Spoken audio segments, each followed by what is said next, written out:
Assalamualaikum warahmatullahi wabarakatuh. Halo sahabat cerita kehidupan. Apa kabar kalian semua?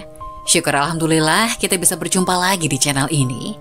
Salawat dan salam selalu tetap tercurah kepada junjungan kita, Nabi besar Muhammad Sallallahu Alaihi Wasallam.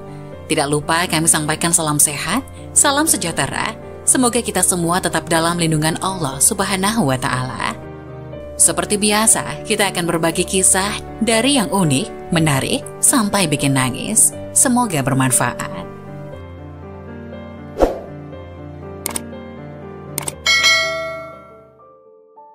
Wajib tahu, inilah 3 kisah nyata yang jadi bukti dahsyatnya kalimat istighfar. Mari memperbanyak. Ternyata tidak hanya untuk memohon ampunan, kalimat zikir yang sering diucapkan Nabi Muhammad ini juga memiliki banyak keutamaan. Di waktu tertentu saat selesai sholat atau di sela-sela waktu dianjurkan memperbanyak istighfar. Lafaz istighfar merupakan salah satu zikir untuk memohon ampun kepada Allah. Biasanya setelah sholat, umat muslim tidak akan melewatkan untuk mengucapkan kalimat Astaghfirullahaladzim tersebut. Harapannya, istighfar mampu menghapuskan dosa-dosa yang diperbuat. Ternyata tidak hanya untuk memohon ampunan, kalimat zikir yang sering diucapkan Nabi Muhammad ini juga memiliki banyak keutamaan lain jika diamalkan. Kisah-kisah berikut menceritakan bagaimana ajaibnya amalan istighfar dalam kehidupan. Mulai dari kisah pedagang roti yang ingin bertemu dengan Imam Ahmad, hingga nenek tua renta yang mengharapkan pertolongan dokter untuk menyembuhkan cucunya. Bagaimana lengkapnya? Berikut ulasannya. 1. Kisah ajaib pedagang roti. Imam Ahmad rahimahullah merupakan salah satu ulama mazhab 4 yang namanya masyhur hingga saat ini. Pada zamannya ia begitu diulu-ulukan oleh banyak orang. Dalam sebuah kisah yang ditulis Imam Al-Jauzi rahimahullah dalam buku tentang Imam Ahmad, dikisahkan bahwa saat sang imam memasuki usia senja, beliau begitu ingin pergi ke negeri Syam. Sesampainya di negeri Syam, Imam Ahmad berhenti untuk menunaikan sholat zuhur. Tidak ada yang mengenalinya, mengingat zaman dahulu teknologi tidak secanggih saat ini. Ia menunggu di masjid tersebut hingga menjelang sholat asar. Setelah asar, sang imam membaca Al-Quran untuk menunggu waktu maghrib dan isya. Setelah habis malam, Imam Ahmad kemudian ingin tidur dan beristirahat di masjid tersebut. Namun penjaga masjid tidak mengizinkan ia tidur di sana. "Wahai Syekh, Anda tidak boleh tidur di sini. Ini peraturan, silakan pergi," kata penjaga. Namun Imam Ahmad menolak. "Saya musafir, saya ingin istirahat di sini," jawab sang imam. Namun sang penjaga tetap menolak dan memintanya untuk keluar, lalu kemudian mengunci pintu masjid. Setelah penjaga tersebut pergi, Imam Ahmad kembali beristirahat di pelataran masjid. Tapi sang penjaga kembali datang dan lagi-lagi mengusirnya hingga mendorongnya menuju ke jalanan. Lalu ada tukang roti yang rumahnya tidak jauh dari masjid melihat kondisi tersebut. Tukang roti tersebut memanggilnya, "Hai Syekh, kemarilah, beristirahatlah di tokoku." Kemudian Imam Ahmad masuk ke toko tersebut. "Rumahku tidak jauh dari sini, ini toko rotiku. Di belakang sana ada ruangan untuk beristirahat. Beristirahatlah malam ini, dan besok pagi engkau bisa melanjutkan perjalanan lagi." Setelah masuk ke toko tersebut, Imam Ahmad kemudian memperhatikan aktivitas sang penjual roti. Dan ada satu hal yang paling menarik perhatian beliau dari lelaki ini, yakni ucapan zikir dan doa istighfar yang terus meluncur dari mulutnya tanpa putus sejak awal ia mulai mengerjakan adonan rotinya. Imam Ahmad yang kagum lalu bertanya, "Sejak kapan Anda selalu beristighfar tanpa henti seperti itu?" Ia menjawab, "Sejak lama sekali. Ini sudah menjadi kebiasaan rutin saya, hampir dalam segala kondisi." Lalu Imam Ahmad bertanya lagi, "Lantas apa hasilnya?" "Ya, Allah mengabulkan semua permintaanku," jawabnya. "Lalu apa permintaanmu yang belum dikabulkan Allah?" tanya sang imam. Si lelaki soleh ini pun melanjutkan jawabannya dan berkata, "Sudah cukup lama saya selalu berdoa meminta kepada Allah untuk bisa dipertemukan dengan seorang ulama besar yang sangat saya cintai dan agungkan. Beliau adalah Imam Ahmad bin Hanbal." Allahu Akbar. Karena istighfarmu lah Allah Subhanahu wa Ta'ala mendatangkan saya datang ke kotamu ini tanpa alasan yang jelas. Karena istighfarmu lah marbot masjid melarang saya tidur di masjid. Karena istighfarmu lah engkau menawarkan aku istirahat di tempatmu. Sayalah Ahmad bin Hanbal. Masya Allah. Allah Subhanahu wa Ta'ala mendatangkan Imam Ahmad ke rumahnya karena istighfarnya. Kedua, ajaibnya istighfar seorang ibu. Kisah selanjutnya belum lama terjadi yang bercerita tentang seorang ibu yang berada tinggal di wilayah Kashmir. Ibu ini punya anak perempuan yang memiliki penyakit tulang. Si ibu selalu berdoa kepada Allah sambil beristighfar. Pasalnya dia sudah membawa anaknya ke dokter di sekitar wilayahnya namun tidak mendapatkan hasil. Mereka hanya bilang bahwa hanya ada satu dokter yang mampu menangani penyakit ini. Dokter tersebut seorang muslim ahli spesialis tulang, namun sayangnya ia tinggal sangat jauh, yakni di India. Sang ibu mengetahui jika dirinya tidak memiliki kemampuan untuk pergi ke India, membeli tiket pesawat, makan selama di sana dan biaya berobatnya. Maka ibu ini hanya memperbanyak doa dan istighfar. Ringkas cerita, dokter yang menjadi target keluar dari India untuk mengisi sebuah acara dan melewati wilayah Kashmir. Tiba-tiba, pilotnya bilang tidak bisa terbang karena ada hujan badai dan harus turun di wilayah ini. Setelah turun, tiba-tiba berkata, saya harus menghadiri seminar, berapa jauh lagi wilayah ini setelah dari tempat tujuan. Ternyata waktu yang dibutuhkan untuk sampai sekitar 4 jam, sehingga sang dokter memilih untuk menyewa mobil karena waktu untuk seminar sekitar 6 jam lagi. Akhirnya ia meninggalkan bandara untuk menuju lokasi seminar, namun sayang baru sebentar meninggalkan bandara, hujan semakin lebat sehingga supir tidak bisa melanjutkan perjalanan. Karena jika dipaksakan, maka mereka akan menghadapi badai. Akhirnya dokter menyetujui untuk beristirahat dengan mendatangi rumah penduduk setempat. Rumah tersebut tampak tua yang terbuat dari kayu yang reot. Lalu dokter mengetuk pintu, mengucapkan salam dan meminta bantuan agar sang pemilik rumah memberikan tumpangan. Lalu sang dokter masuk dan si ibu mengambilkan minuman. Ketika sang dokter berada di ruang tamu, anak si ibu menangis kesakitan di kamar. Lalu dokter bertanya, "Kenapa anak ibu menangis?" "Sakit tulang," jawab sang ibu. Kenapa tidak dibawa ke dokter?" "Sudah, tapi kata dokter mereka tidak bisa menyembuhkan. Yang bisa menyembuhkan hanya dokter yang bernama si Fulan." Dokter itu lalu berkata, "Segala puji bagi Allah yang mendatangkan saya ke rumah ibu. Saya ini dokter yang ibu maksud. Allah datangkan ke rumahnya justru hanya dengan istighfar, tanpa biaya dan gratis." Masya Allah. Ketiga, berkah merutinkan istighfar selamat dari fitnah. Kisah selanjutnya datang dari dokter spesialis jantung yang bernama Dr. Khalid Jubai. Ia mengalami keajaiban istighfar dalam hidupnya. Pada suatu ketika, Dr. Khalid Jubai mendapati fitnah dari rekan sekantornya. Jika fitnah tersebut berhasil dibuktikan, maka sang dokter terancam dipensiunkan dini dari rumah sakit. Hal itu membuatnya gusar, hingga begitu tersiksa batin. Meski demikian, ia berjuang untuk memulihkan nama baik. Tapi upayanya tidak cukup untuk bisa melawan rekan sekantornya yang menebar fitnah. Kondisi ini sempat membuatnya putus asa hingga beberapa saat. Namun keajaiban mulai terjadi ketika ia mendatangi masjid. Setelah sholat, ia teringat sesuatu yang mengubah pemikirannya. Selama ini semua orang yang sakit datang kepadaku dengan harapan besar agar aku mengobati mereka. Tapi mengapa sekarang aku sendiri justru tidak mampu, pikir beliau. Selanjutnya tiba-tiba beliau teringat keutamaan istighfar dan merasakan adanya dorongan yang sangat kuat untuk melakukannya. Maka sepanjang perjalanan pulang, beliau pun mulai mengulang-ulang bacaan istighfar ini. Astaghfirullahaladzim, la ilaha illa huwal hayyul qayyum wa atubu ilaih. Aku beristighfar memohon ampunan kepada Allah yang tiada Tuhan yang berhak diibadahi selain Dia, yang maha hidup, yang maha mengurus, dan aku bertobat kepadanya. Hadis riwayat Al-Hakim dari Ibnu Mas'ud dan At-Tirmizi dari Bilal bin Yasar bin Zaid. Sesampainya di rumah, ada perasaan lega yang begitu dahsyat. Ia mengalami semacam pengalaman spiritual yang merasuk ke dalam hati beliau, sehingga beliau pun tak henti membaca lafaz istighfar tersebut setiap saat dalam keadaan segala kondisi. Sehingga cerita hingga pada suatu waktu, semua tuduhan yang menjadi rumor buruk terhadapnya ternyata tidak terbukti. Tentu saja beliau terkejut sekaligus bersyukur mengetahui kabar ini. Dengan begitu beliau menjadi bebas dari sanksi pemberhentian kerja dan namanya pun menjadi bersih kembali. Tak cukup sampai di situ, akibat fitnah yang dialamatkan kepada beliau tidaklah terbukti. 5 koleganya yang melaporkan beliau itu pun turut menerima konsekuensi atas tuduhan yang tidak berdasar tersebut. Di antara mereka ada yang dimutasi dari tempat dan posisi kerjanya semula. Ada yang justru dipensiunkan dini, ada yang mengakui perbuatannya dan meminta maaf kepada beliau dan instansi terkait. Maka dari itu, hendaklah kita selalu ingat sabda Nabi SAW, jikalau bersama istighfar ada kemudahan dari permasalahan yang mendera kita, dan amalan pembuka pintu rezeki yang mujarab dari Al-Quran dan hadis. Selain itu, adapun keutamaan membaca istighfar 100 kali, menghapus dosa hingga melancarkan rezeki. Istighfar merupakan sebuah bacaan yang diperuntukkan memohon ampun kepada Allah Subhanahu wa Ta'ala. Dengan mengucapkan istighfar, seorang hamba menyadari kesalahannya dan berjanji untuk tidak mengulanginya lagi. Meski termasuk amalan ringan, istighfar berguna sebagai cara untuk memohon ampun dan menyempurnakan taubat. Allah sendiri sangat menyukai orang yang meminta ampunan kepadanya.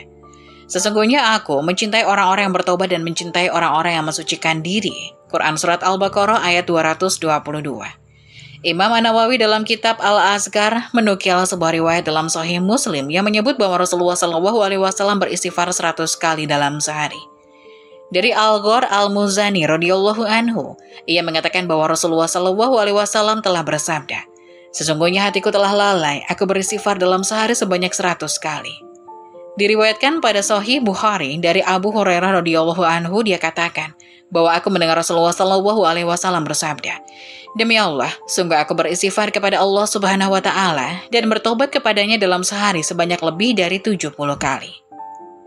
Menukil buku The Secret of Istighfar, rahasia dikejar-kejar rezeki dengan keajaiban 100 kali istighfar oleh Ahmad E. Jumadi, berikut manfaat membaca 100 kali istighfar. Pertama, penghapus dosa. Manusia adalah makhluk yang tidak luput dari dosa. Oleh karena itu, Allah menjadikan istighfar sebagai penawar untuk meminta ampunan atas dosanya. Dengan memperbanyak bacaan istighfar, Allah akan menghapus dosa-dosa yang telah dilakukan dan menutup semua keburukan dalam diri manusia. Rasulullah SAW bersabda, Allah Ta'ala telah berfirman, "Wahai hamba-hambaku, setiap kalian pasti berdosa kecuali yang aku jaga. Maka beristighfarlah, memohon ampun kalian kepadaku, niscaya kalian aku ampuni. Dan barang siapa yang meyakini bahwa aku punya kemampuan untuk mengampuni dosa-dosanya, maka aku akan mengampuninya, dan aku tidak peduli berapa banyak dosanya." Hadis riwayat Ibnu Majah dan Tirmizi. Hal senada juga disebutkan Imam As-Siddiq dalam Usul Al-Kafi, jilid kedua, halaman 437. Barang siapa meminta ampun kepada Allah ketika ia menuju ke tempat tidurnya sebanyak 100 kali, maka runtuhlah segala dosa-dosanya, sebagaimana runtuhnya sebuah pohon sehingga ia tidak lagi memiliki dosa. Kedua, menjauhkan dari neraka. Memperbanyak membaca istighfar dapat menjauhkan manusia dari api neraka. Bahkan Allah Subhanahu wa Ta'ala berjanji akan memasukkan umat muslim ke surga bagi yang rutin membaca istighfar. Uzaifah berkata, "Saya adalah orang yang tajam lidah terhadap keluargaku. Wahai Rasulullah, aku takut kalau lidahku itu menyebabkan aku masuk neraka." Rasulullah SAW bersabda, "Di mana posisimu terhadap istighfar? Sesungguhnya aku senantiasa beristighfar kepada Allah sebanyak 100 kali dan sehari semalam." Hadis riwayat An-Nasai, Ibnu Majah, dan Al-Hakim. 3. Melapangkan jalan ke surga. Hamba yang membaca istighfar karena sadar melakukan perbuatan dosa akan mendapatkan balasan serupa surga.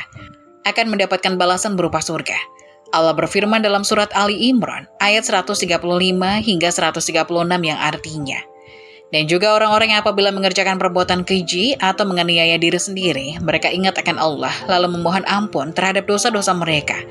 Dan siapa lagi yang akan mengampuni dosa selain daripada Allah, dan mereka tidak meneruskan perbuatan kejinya itu, sedang mereka mengetahui. Mereka itu balasannya adalah ampunan dari Tuhan mereka, dan surga yang di dalamnya mengalir sungai-sungai, sedang mereka kekal di dalamnya. Dan itulah sebaik-baik pahala orang-orang yang beramal." Keempat, menenangkan hati yang sedih. Dengan membaca istighfar dapat membuat hati seorang hamba menjadi tenang. Segala kesedihan karena dosa-dosa yang diperbuat akan dihilangkan oleh Allah. Dalam surat Hud ayat 3 Allah berfirman, "Dan hendaklah kamu meminta ampun kepada Tuhanmu dan bertobat kepadanya. Jika kamu mengerjakan yang demikian, niscaya Dia akan memberikan kenikmatan yang baik terus-menerus kepadamu, sampai kepada waktu yang telah ditentukan, dan Dia akan memberikan kepada tiap-tiap orang yang berbuat baik. Jika kamu berpaling, maka sesungguhnya aku takut kamu akan ditimpa siksa hari kiamat." Kelima, melancarkan rezeki. Membaca istighfar 100 kali dapat melancarkan rezeki. Hal ini dijelaskan dalam salah satu hadis dari Abdullah bin Abbas radhiyallahu anhu. Rasulullah SAW bersabda, "Barang siapa yang senantiasa beristighfar, niscaya Allah akan menjadikan baginya kelapangan dari segala kesedihan yang menderanya, jalan keluar dari segala kesempitan yang dihadapinya, dan Allah memberinya rezeki dari arah yang tidak disangka-sangka." Hadis riwayat Abu Daud, Ibnu Majah, Al-Baihaqi, dan At-Tabrani. Meski merupakan amalan yang ringan, Rasulullah menganjurkan untuk membaca istighfar 100 kali sehari. Ternyata dengan rutin membaca istighfar, banyak manfaat yang akan diperoleh umat muslim. Tak hanya itu saja, ada 14 keutamaan beristighfar. Setiap manusia tidak luput dari dosa. Sebagai umat muslim, maka untuk mengurangi dosa kita diharapkan untuk banyak-banyak membaca istighfar. Istighfar atau astaghfirullahaladzim merupakan salah satu kalimat istimewa dalam Islam. Istighfar adalah kalimat yang memiliki keutamaan dan manfaat bagi yang terus melafalkannya. Jika ingin mendapatkan keutamaan membaca istighfar, maka amalkanlah setiap hari. Membaca istighfar secara harfiah dilakukan dengan mengulang-ulang perkataan dalam bahasa Arab berupa kalimat astagfirullah yang artinya, saya memohon ampun kepada Allah. Untuk memahami lebih dalam lagi tentang istighfar, maka bisa simak video ini sampai selesai. Pengertian istighfar. Beristighfar dalam filosofi Islam bermakna sebagai seseorang yang selalu memohon ampunan atas kesalahan dan terus berusaha untuk mentaati perintah Tuhan dan tidak melanggarnya. Istighfar termasuk bacaan yang sering disebut dengan zikir dengan arti memohon ampunan kepada Allah Subhanahu wa taala dan mengingat Allah Subhanahu wa taala. Sebagaimana firman Allah Subhanahu wa taala dalam Quran surat Al-Kahfi ayat 55, yaitu, "Dan tidak ada satupun yang menghalangi manusia dari beriman ketika petunjuk telah datang kepada mereka dan dari memohon ampun kepada Tuhannya, kecuali datangnya hukum Allah yang telah berlalu pada umat-umat yang dahulu, atau datangnya azab atas mereka dengan nyata." Quran surat Al-Kahfi ayat 55. Manusia beristighfar tidak hanya merasa sudah melakukan dosa saja, tapi manusia yang menyadari kesalahannya dianjurkan untuk cepat bertobat dan memperbanyak istighfar agar mendapat ampunan Allah. Menurut penelitian Jurnal Universitas Islam Indonesia, terdapat pengaruh yang signifikan terhadap kecemasan sebelum dan sesudah diberikan terapi istighfar dan ada juga efek yang dihasilkan oleh terapi. 1. Menghapus dosa. Keutamaan membaca istighfar yang pertama yaitu dapat menghapuskan dosa dan mencegah terjadinya azab karena pertobatan seorang hamba kepada Allah. Bahkan saat seseorang sungguh-sungguh beristighfar dan bertobat, Allah Subhanahu wa taala akan mengampuni sebanyak apapun dosa yang dilakukan. Seperti terdapat dalam sebuah hadis, yaitu yang artinya, Allah berfirman, "Wahai anak Adam, sesungguhnya kamu memohon dan berharap kepadaku, niscaya aku mengampunimu betapapun banyaknya dosa yang ada pada dirimu, dan aku tidak peduli." Hadis riwayat Tirmizi. Kedua, mendapat kebaikan di dunia. Kalimat astagfirullah apabila diucapkan dengan niat yang tulus dan ikhlas, bisa mendapatkan ganjaran berupa kebaikan di dunia. Seperti firman Allah Subhanahu wa taala dalam Quran surat Hud ayat 3, yaitu sebagai berikut. "Dan bertobatlah, niscaya Dia akan memberi kenikmatan yang baik kepadamu sampai kepada waktu yang sudah ditentukan. Dan Dia akan memberikan kepada hambanya yang mempunyai keutamaan atau balasan keutamaannya. Jika kamu berpaling, maka sesungguhnya aku takut kamu akan ditimpa siksa hari kiamat." Ketiga, menurunkan hujan yang membawa berkah. Sesuai dengan firman Allah Subhanahu wa taala dalam Quran surat Qaf ayat 9 yang menyatakan bahwa hujan merupakan berkah yang diturunkan Allah. Seorang muslim yang senantiasa mengucap istighfar akan diberikan keberkahan berupa hujan. Firman Allah Subhanahu wa taala yaitu sebagai berikut, yang artinya, "Dan Dia berkata, hai kaumku, mohonlah ampunan kepada Tuhanmu, lalu bertobatlah kepadanya. Niscaya Dia akan menurunkan hujan yang deras untukmu. Dia akan menambahkan kekuatan di atas kekuatanmu, dan janganlah kamu berpaling menjadi orang yang berdosa." Quran surat Hud ayat 52. Seorang muslim yang baik bukan mereka yang tidak pernah berbuat salah dan dosa, melainkan mereka yang segera mengintrospeksi diri dan beristighfar di setiap melakukan kesalahan. Sudah diketahui oleh banyak umat muslim bahwa istighfar ini memiliki banyak sekali manfaat. Selain itu, istighfar juga menjadi obat bagi seorang muslim yang sedang merasa kesulitan untuk mengetahui lebih banyak lagi tentang manfaat mengucapkan istighfar. 4. Mengabulkan doa. Doa adalah permintaan hamba kepada Allah Subhanahu wa taala agar dikabulkan. Berdoa adalah kegiatan seorang hamba untuk memohon sesuatu kepada Sang Pencipta, yaitu Allah. Seorang muslim tentu menginginkan doanya terkabul. Salah satu keutamaan istighfar yaitu mengabulkan doa-doa. Sebagaimana Allah berfirman dalam Quran surat Hud ayat 61, yang artinya, Saleh berkata, "Hai kaumku, sembahlah Allah. Sekali-kali tidak ada bagimu Tuhan selain Dia. Dia telah menciptakan kamu dari tanah dan menjadikan kamu pemakmurnya. Karena itu mohonlah ampunannya, kemudian bertobatlah kepadanya. Sesungguhnya Tuhanku amat dekat rahmatnya dan maha mengabulkan doa-doa hambanya." Quran surat Hud ayat 61. 5. Melimpahnya rezeki. Melimpahnya rezeki merupakan keutamaan berikutnya dari istighfar. Pada saat ini tentu uang sangat berarti, tapi jangan terlalu banyak mengandalkan uang sebab uang bisa menjebak Anda. Beberapa ujian seorang muslim diantaranya adalah kekayaan, sehingga karenanya seorang muslim bisa buta karena harta. Agar supaya berkah kekayaan kita dengan mengucapkan banyak-banyak istighfar, sesuai dengan firman Allah Subhanahu wa taala Quran surat Nuh ayat 10 hingga 12 yaitu sebagai berikut. Yang artinya, "Maka aku katakan kepada mereka, mohonlah ampun kepada Tuhanmu. Sesungguhnya Dia adalah Maha Pengampun. Niscaya Dia akan mengirimkan hujan kepadamu dengan lebat dan memperbanyak harta dan anak-anakmu, dan mengadakan untukmu kebun-kebun dan mengadakan pula di dalamnya untukmu sungai-sungai." Quran surat Nuh ayat 10 hingga 12. Keenam, dimudahkan segala urusan.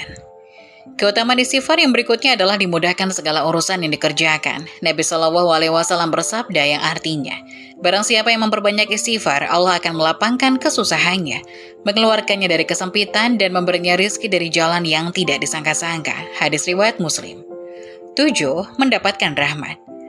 Rahmat didapat jika kita selalu beristighfar. Hal ini sesuai dengan firman Allah Subhanahu wa taala dalam Quran surat An-Naml ayat 46 yaitu sebagai berikut. Artinya, Dia Saleh berkata, "Hai kaumku, mengapa kalian meminta disegerakan suatu keburukan sebelum kebaikan? Mengapakah kalian tidak memohon ampun kepada Allah supaya kalian mendapatkan rahmat?" Quran surat An-Naml ayat 46.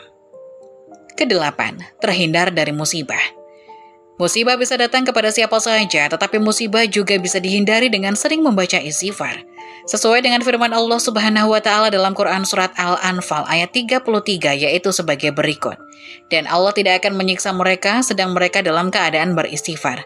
Quran surat Al-Anfal ayat 33. Allah Subhanahu wa taala juga pernah menjelaskan melalui firman-Nya bahwa yang menyelamatkan Nabi Yunus dari dalam perut ikan paus ialah kalimat istighfar, salah satunya. Sebagaimana firman Allah dalam Quran surat As-Saffat ayat 143 hingga 144 sebagai berikut. Maka kalau sekiranya dia tidak termasuk sebagai orang-orang yang banyak bertasbih, niscaya ia akan tetap tinggal di dalam perut ikan itu sampai hari kebangkitan. Quran surat As-Saffat ayat 143 hingga 144. Pada ayat lain juga menjelaskan bentuk tasbih Nabi Yunus yang merupakan salah satu makna istighfar, yaitu dalam firman-Nya Quran surat Al-Anbiya ayat 87 yaitu, "Tiada sesembahan yang hak kecuali Engkau, Maha Suci Engkau. Sesungguhnya saya termasuk ke dalam golongan orang-orang zalim." Quran surat Al-Anbiya ayat 87. Sebagai seorang muslim, tentunya kita tak asing dengan membaca istighfar. Bacaan istighfar, Astaghfirullahaladzim, adalah bacaan istimewa. Bacaan ini mengandung arti bahwa kita memohon ampunan kepada Allah. Bacaan ini memiliki banyak keutamaan. Kesembilan, mendapat keberuntungan.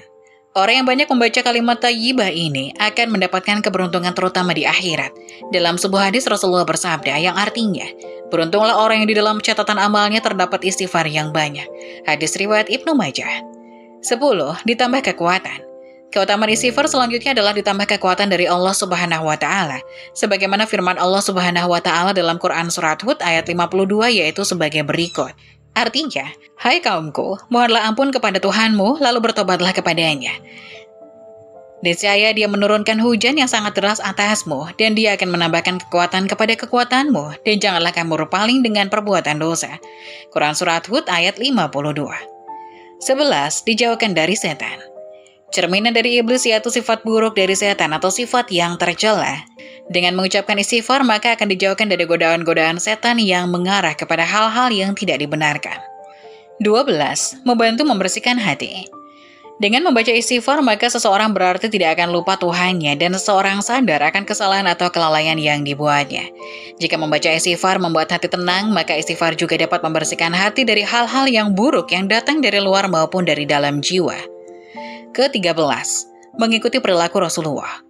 Berdasarkan salah satu hadis Rasulullah SAW bahwa mengucap istighfar akan membawa ketenangan dan Allah Subhanahu wa taala akan memberikan jalan keluar dari setiap kesempitan serta memberikan rezeki tanpa diduga. Sunnah merupakan cerminan atau anjuran yang dilakukan seperti Rasulullah SAW. Maka dari itu seperti yang dikatakan oleh Rasulullah bahwa mengucapkan istighfar akan membawa banyak manfaat. 14. Dekat dengan Allah. Istighfar akan mendekatkan diri kepada Allah Subhanahu wa taala. Apalagi ketika kita taat melakukan ibadah wajib dan menjalankan ibadah sunnah, maka secara tidak sadar kita menjadi dekat dengan Allah. Allah bersama hambanya yang taat beribadah. Membaca istighfar juga salah satu cara untuk beribadah kepada Allah. Melalui bacaan-bacaan istighfar senantiasa dekat dengan Allah. Membaca istighfar singkat tercantum dalam hadis Sahih Muslim. Rasulullah SAW biasa membaca istighfar ini 3 kali setelah selesai sholat. Bacaannya sebagai berikut. Astagfirullah. Artinya aku memohon ampun kepada Allah. Ada juga yang lebih panjang sedikit tapi tetap tergolong singkat. Astaghfirullahaladzim. Artinya aku memohon ampun kepada Allah yang Maha Agung. Dalam riwayat Imam Muslim, Aisyah radhiyallahu anha menyebutkan bahwa bacaan istighfar ini sering dibaca oleh Rasulullah SAW. Salah satunya pada saat Fatu Mekah. Subhanallah wa bihamdihi, astaghfirullah wa atubu ilaih. Artinya, Maha Suci Allah dan dengan memujinya, aku memohon ampun kepada Allah dan bertobat kepadanya. Sayyidul Istighfar adalah bacaan istighfar yang sangat istimewa. Meski lafaznya lebih panjang daripada bacaan lainnya, tetapi sangat ringan jika dibandingkan keutamaannya yang luar biasa. Rasulullah SAW bersabda pada siapapun yang membacanya di siang hari dengan yakin, kemudian meninggal di hari itu, maka ia termasuk penghuni surga. Dan siapa yang membacanya di malam hari dengan yakin, kemudian ia meninggal di malam itu, maka ia juga termasuk penghuni surga. Bacaan Sayyidul Istighfar tersebut yakni, Allahumma anta, Robbi la ilaha illa anta, khalaqtani wa anna abduka wa ana ala ahdika, wa wa'dika mastata'tu, a'udzubika min syarri ma sona'tu, abu'u laka binikmatika alayya, wa abu'u bin zanbi, faghfirli fa innahu la yaghfiru dzunuba illa anta. Artinya, ya Allah, Engkau Tuhanku, tidak ada Tuhan selain Engkau. Engkau yang selalu menciptakanku dan aku adalah hamba-Mu. Aku berusaha semampuku untuk selalu berada dalam pemeliharaan dan janji-Mu. Aku berlindung kepadamu dari akibat buruk perbuatanku. Hamba mengakui nikmat-Mu atas diriku dan aku juga mengakui betapa besarnya kesalahanku. Maka ampunilah aku. Sesungguhnya tidak ada yang dapat mengampuni dosa-dosa kecuali Engkau. Dari semua pembahasan tadi, dapat dikatakan bahwa sebaiknya setiap muslim mengucapkan istighfar walaupun tidak sedang melakukan kesalahan. Semoga penjelasan tadi dapat memberikan hikmah dan bermanfaat untuk penonton semuanya. Jangan lupa like, subscribe channel ini agar tidak ketinggalan info-info bermanfaat lainnya. Sekian dari kami, terima kasih. Wassalamualaikum warahmatullahi wabarakatuh.